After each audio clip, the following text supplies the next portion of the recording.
Hello guys, welcome back to Class of Learning. Here we are going to discuss the introduction of Indian writing in English. Yes, वो paper जो हमारे लिए सबसे important है और उसके कॉन्सेप्ट को क्लियर करना, यहाँ पे इस पूरे पेपर के सिलेबस को अलॉन्ग विथ पढ़ना क्या है, कैसे पढ़ना है, पढ़ने का क्या तरीका रहना चाहिए, सारी चीज़ें डिस्कस करेंगे। तो सर यहाँ पे क्या हमें सारी क्लासेस मिल जाएंगी? ये सारे टॉपिक जो यहाँ डिस्कस करने वाले हैं, इनकी सारी क्लासेस आपको यहीं मिलेंगी इस चैनल पे। तो don't forget to subscribe the channel immediately. Come to the major point. First thing, sir, अगर पेपर चेक करते हैं तो we have the 8 units. Yes, we have 8 units in this particular paper और 8 की 8 यूनिट्स एक दूसरे पूरी तरह लगे। कहीं हमारे पास फ्रिक्शन की बात आती है, कहीं हमारे पास प्रोज की बात आती है, and then will get to know about the introduction of several writers. तो सबसे पहली यूनिट बहुत डोमिनेंट है क्योंकि इसमें से क्वेश्चन आएगा confirm that is the contribution of different writers. Honestly when somebody talk about the contribution different writers specifically in Indian English, तो आपको क्या क्या पता होना चाहिए? You need to know about the contribution Shri Aurobindo. So Aurobindo a big name, honestly a big name in Indian revolution along with the certain norm जो बताते हैं कि भाई चेंजेस क्या है। रेडिकल कैनन फॉर्मेशन में इनका बहुत बड़ा कॉन्ट्रीब्यूशन था। Along with Aurobindo we have Rabindranath Tagore, K S Venkat Raman. Sir ये जो केएस वेंकट रमन है ना, इनको आपने बड़े अच्छे से करना है क्योंकि इनकी डिटेल डिस्क्रिप्शन दी हुई है और ये पेपर में कंफर्म आने के चांसेस हैं। Then we have Babi Bhattacharya, R K Narayan, Mulkraj Anand. ये R K Narayanan and Mulkraj Anand, इन दोनों को प्लीज ऑन टिप करना गाइस। मैं दोबारा बोल रहा हूँ, are K Narayan and Mulkraj Anand, ये one of the most dominant writer हैं। सरोजिनी नायडू, कमला मरकांडिया एंड नयनतारा सहगल। भाई ये नयनतारा सहगल के बारे में ज़्यादा नॉलेज नहीं है, so we not heard this name a lot क्योंकि आपने इस टेक्स्ट को नहीं पढ़ा, लेकिन पेपर के पॉइंट से नयनतारा सहगल बहुत इंपॉर्टेंट राइटर हैं जो आपको बताना चाहिए। तो sir how will going to clear this concept? इनके राइटिंग्स को पढ़ना होगा या इनके बारे में पढ़ना होगा या इनकी ऑटोबायोग्राफी को पढ़ना होगा, ये सारे नॉर्म्स हमें पता होना चाहिए। तो यहाँ मैं आपको बता देता हूँ, आप लोगों को इनके डिटेल वर्क्स, इनका कॉन्ट्रीब्यूशन वो ऑन टिप होना चाहिए। Yes, I'm not talking about their autobiography, but their contribution in Indian English writing, वो आपको क्लियर करना है, वो आपके लिए एक फ्रूटफुल रिजल्ट देगा। Come to the second unit number 2। यहाँ बात करते हैं elements of short stories. What does mean a short story? Short story क्या होती है? एक छोटी सी कहानी जो हम पढ़ते हैं क्लास 10th में, 9th में, इवन 11th 12th में भी हमने शॉर्ट स्टोरीज पढ़ी, जो कुछ 5-7 पेजेस की होती थी, जिसके अंदर पूरी स्टोरी में क्लियर कर दी जाती थी। एक प्लॉट सेट किया जाता था, उसकी सेटिंग दी जाती थी, उसमें थीम्स को ऐड ऑन किया था और नरेटिव टेक्निक को हाईलाइट कर दिया था। हम बोलते these are the elements of a short story. तो का मतलब plot, character, narrative techniques and structure, वही 4 चीज़ें यहाँ पे आई। आपने बोला शॉर्ट स्टोरी बनाना नॉट अ टफ पार्ट। आप बोलते हो सर हमने कहा आर के नारायण की Malgudi days. Yes, Malgudi days, चाहे एस्ट्रोलॉजर डे, चाहे इंजन ट्रबल है, चाहे स्वामी एंड हिज फ्रेंड्स है, ये सब शॉर्ट स्टोरीज हैं। इन शॉर्ट स्टोरीज में हमारे पास इंपॉर्टेंट क्या होता है? हमारे पास इंपॉर्टेंट होता है plot, character, narrative techniques and structure. अब यहाँ पे पहले क्लियर करना, चाहे वो प्लॉट है, चाहे वो स्ट्रक्चर है, चाहे वो कैरेक्टर है या वो नरेटिव टेक्निक है, इन पे शॉर्ट नोट आते हैं पेपर में।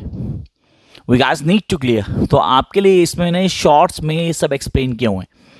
इसी चैनल में शॉर्ट्स में जाओगे आपको इस सारे के सारे डिटेल एक्सप्लेनेशन मिल जाएगी इन शॉर्ट्स टू, ईजिली आप ग्रैब कर पाओगे। Jump to the next phase, that is types of prose and prose styles. ये टाइप्स ऑफ प्रोज क्या होता है और प्रोज स्टाइल क्या होता है? फिक्शन को ही प्रोज बोलते हैं, फिक्शन कुछ अलग नहीं हो, फिक्शन को शॉर्ट स्टोरी बोलते हैं। तो आप प्रोज कहो, शॉर्ट स्टोरी बोलो या फिक्शन बोलो, all are the same thing. The first thing जो हमें आनी चाहिए, ऑटोबायोग्राफी। सर ये ऑटोबायोग्राफी होती, जीवनी अपने बारे में लिखा है, बायोग्राफी किसी दूसरे के बारे में बताएगा। तो ऑटोबायोग्राफी, बायोग्राफी, मेमोरीन किसी की याद में, ट्रैवलेजेस जब हम ट्रैवल कर रहे हो उसकी यादें लिख देते हैं। सर आप बोलते हो सर रस्किन बॉन्ड बहुत बड़ा राइटर है जिसने ज़्यादा से ज़्यादा ट्रैवलेजेस लिखे हुए हैं। And then we have prosodic essays, sir formal essays और पर्सनल एसेज। तो ये हो गए हमारे क्या, ये आ गए हमारे elements of prose and prose types and styles. तो इनको क्लियर करना है। Now what's the difference between autobiography and biography, between memoir and the certain norms, इनको डिफाइन करना है। We guys need to clear this कि भाई इनको कैसे करना है, करने का तरीका क्या होगा, चीज़ों को ऐसे स्टेप बाय स्टेप चलोगे आपको समझना ज़रूरी है। यू नीड टू अंडरस्टैंड कि भाई ये पॉइंट्स हैं, इनको क्लियर करके चलना है। जंप करते हैं नेक्स्ट सेगमेंट के ऊपर, that is unit number 3, prose devices. अब ये वो यूनिट है जो आप लोगों के लिए एक सिरदर्द बन सकती है। जिनका इंग्लिश का बैकग्राउंड बहुत अच्छा नहीं है उनके लिए सीरियसली ये काम करने वाला टॉपिक है, जिस पर सबसे ज़्यादा मेहनत भी करनी पड़ेगी। नीड नॉट वरी, सारी की सारी एक्सप्लेनेशन आपको मिलेगी इसी चैनल पे। पहला, प्रोज डिवाइस क्या होता है? सर प्रोज डिवाइस को हम लिटरेरी टर्म्स बोलें तो भी चलेगा, पोइट्री डिवाइस बोलें तो भी चलेगा, क्योंकि कॉन्सेप्ट को क्लियर करता है। आप बोलते हो मेरे पास है theme, point of view, sentence of pattern, imaginary, tone and mood. जैसे इमेजिनरी, टोन एंड मूड आता ना तो मैं बोलता हूँ भाई अब लिटरेरी टर्म शुरू हो गई। सारी लिटरेरी टर्म जिनको आप प्रोसोडिक फीचर्स बोलते हो या आप बोलते हो पोइट्री डिवाइस बोलो तो कुछ गलत नहीं है। ये सारे के सारे इन सब की explanation in form of shorts already available है। तो यहाँ हमारे पास आता है theme, point of view, sentence, pattern, imaginary, tone, analogy, anecdote, antithesis, aphorism, diction, inversion, humour and pathos. Pathos के बाद मीथोस और ईथोस भी ऐड कर सकते हो आप। Yes, you can add ethos and mythos to along with pathos, जिसमें एक चीज और ऐड करना, कैथारसिस। ये सब हैं लिटरेरी टर्म्स जो आपकी यूज होती हैं। सर लिटरेरी टर्म्स वही होती हैं जो पोइट्री डिवाइस होते हैं। पोइट्री डिवाइस सर पोइट्री में यूज होते थे, ऐसा ज़रूरी नहीं है। जब भी हम फिक्शन की बात करते हैं तो वहाँ पे हम प्रोसोडिक टर्म्स यूज़ कर देते हैं। तो ये हमारे लिए हैं जिनको हमें बहुत अच्छे से ग्रैब कर लेना है। Come to the next unit, that's unit number 4। ये आई 2 फेवरेट यूनिट्स हर उस स्टूडेंट के लिए जिसको मैक्सिमम नंबर लेने हैं, हर उस स्टूडेंट के लिए, unit number 4 and unit number 5। मेरी advice, please start your preparation with these 2 units. Start your preparation with these 2 units. Sir, the first one, The Last Leaf. The Last Leaf, one of the best story. One of the best story. I hope you have studied this in class 9th. The Last Leaf. वो एक छोटा सा पत्थर आया था. The girl was suffering from pneumonia. Now how she's going to survive, nobody knows. Should just decide किया जब तक लीफ है ना तब तक मैं हूँ, उसके बाद and the painter paint that leaf जो बिल्कुल रियल लगता है. सब पत्थर जड़ जाता है, वो नहीं जड़ता। And girl recover, the painter diet. Seriously कहानी का एक छोटा सा पार्ट था, बाकी डिटेल में हम समझेंगे। द लैमेंट, दुख। सुनना बहुत आसान लगता है सर, सुनना ही तो नहीं है टाइम, अपना बताना सबको आसान लगता है, किसी का सुन नहीं सकते। तो lament one of the best story है जो आपको क्लियर करेगी कॉन्सेप्ट्स, ह्यूमन फीलिंग्स को हाईलाइट करेगी। देन द टेरर, डर अलग सिग्निफिकेंस है, हर आदमी का डर अलग है। स्टोरी शॉर्ट स्टोरी है जो कंसेप्ट को क्लियर करते हैं और आपको बताते हैं that what is been terror and how it rules.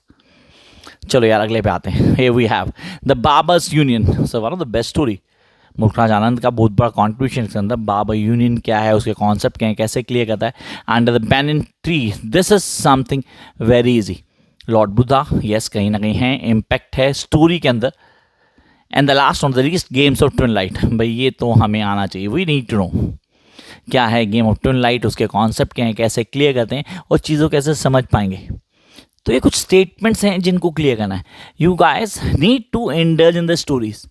जब जितना इंडल्ज होगे स्टोरीज में उतना ईजिली आप ग्रैब कर लोगे। आगे आते हैं नेक्स्ट वन पे, यूनिट नंबर 6, प्रोज। से प्रोज में अगर मैं बोलूँ ये एसेज हैं, प्रोज नहीं है एसेज हैं। सब बैकन का essay of studies, dream to children, next sir rose at church और ऑन स्माइल्स। अलग अलग राइटर्स के अलग अलग एसेस।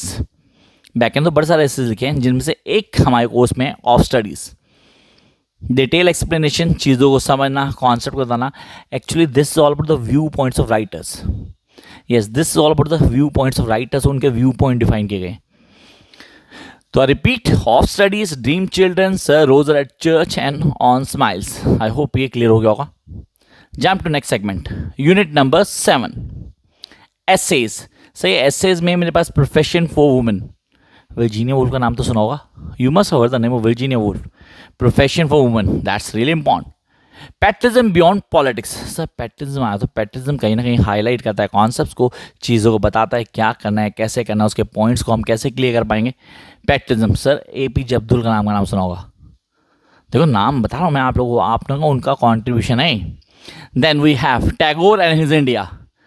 सर यहाँ पे स्टानिश ने बताया किसको, टैगोर और उनके इंडिया, उनके थॉट प्रोसेस को डिफाइन किया। And the last not the least, opportunities for youth by Jawaharlal Nehru. भाई अलग अलग राइटर्स हैं, कैसे काम करते हैं, करने का तरीका क्या है, वो चीज़ों को कैसे फॉलोअप कर रहे हैं, वो सब स्टेप बाय स्टेप क्लियर हो जाना है। Come to next one, the last unit. थोड़ी सी लीक से हटके, थोड़ी सी क्या लीक से हट के पूरी तरह से, क्योंकि यहाँ पे आपको कंप्यूटर राइटिंग एंड स्किल्स की बात करता है। सर ये तो कंटेम्प्रेरी वर्ल्ड में आ गए हम, तो कंप्यूटर राइटिंग एंड स्किल्स की बात कर रहा है। पावर पॉइंट प्रेजेंटेशन है इसमें, बहुत ईजी है, कुछ मुश्किल नहीं है। लेटर राइटिंग, वापस आ गए लिटरेचर पे। लेटर राइटिंग, उसके types, preparing CV, how to prepare CV, online writing क्या होती है, जिसको कंटेंट राइटिंग बोलो, ब्लॉगिंग बोलो, या इफेक्टिव ईमेल राइटिंग बोलो, ये इसी का पार्ट है। So this is your syllabus for the paper. इसकी तैयारी शुरू करो आज से। कोई दिक्कत आती है तो कमेंट करो अभी से। कमेंट्स हाँ free to write so that I can give the example. नहीं sir, answer within video. Till then keep watching ice.